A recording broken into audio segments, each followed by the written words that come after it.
ஒரு சமயம் பாண்டிய மன்னன் வல்லபதேவன் இரவு நகர்வலம் சென்றார்.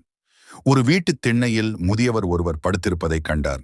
அவர் அருகே சென்று எழுப்பி, பெரியவரே, தாங்கள் யார் என்று வினவினார். நான் புனித கங்கையில் நீராடிவிட்டு சேது கரைக்குச் சென்று கொண்டிருக்கிறேன் என்றார் முதியவர். ஓ, அப்படியா? மிக்க மகிழ்ச்சி. ஆன்மீக பற்றுடைய தாங்கள் ஏதாவது ஸ்லோகம் சொன்னால் நன்றாக இருக்கும் என்றான் மன்னன். முதியவர் சுலோகமும் சொல்லி அதற்கான பொருளையும் சொன்னார். மழைக்காலமான ஆடி முதல் ஐப்பசி வரை இன்பமாய் வாழ மற்ற 8 மாதத்திலும் உழைக்க வேண்டும். இரவுக்கு தேவையானதை பகலிலும், முதுமைக்கு தேவையானதை இளமையிலும் தேட வேண்டும். அதே போல அடுத்த பிறவிக்கு வேண்டியதை இப்பிறவியிலேயே தேட வேண்டியது அவசியம் என்றார் முதியவர். அவரை வணங்கி வழியனுப்பி வைத்தார் மன்னன். முதியவர் சொன்ன முதல் 3 விஷயங்களை முடித்துவிட்டேன். அடுத்த பிறவிக்கு வேண்டியதை இப்பிறவியிலேயே தேடுதல் என்றால் என்ன என்று குழம்பியவாறே அரண்மனைக்குச் சென்றார்.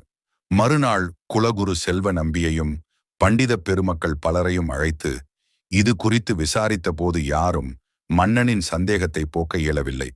மன்னன் ஒரு மூங்கிலின் உச்சியில் ஒரு பொற்காசு முடிப்பை கட்டி அரண்மனை வாசலில் நடுமாறும் மன்னனின் சந்தேகத்தை தெளிவுறச் செய்வோர்களுக்கு இந்த பொற்காசுகள் அடங்கிய முடிச்சு இலவசம் என்றும் அறிவிக்கச் செய்தான்.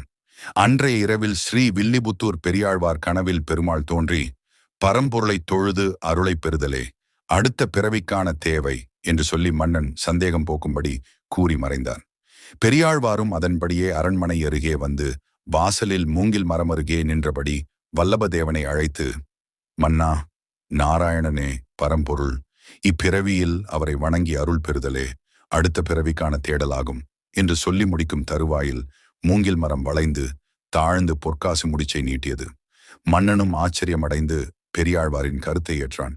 அதே நேரத்தில் கருட வாகனத்தில் பெருமாளும் காட்சியளித்தார்.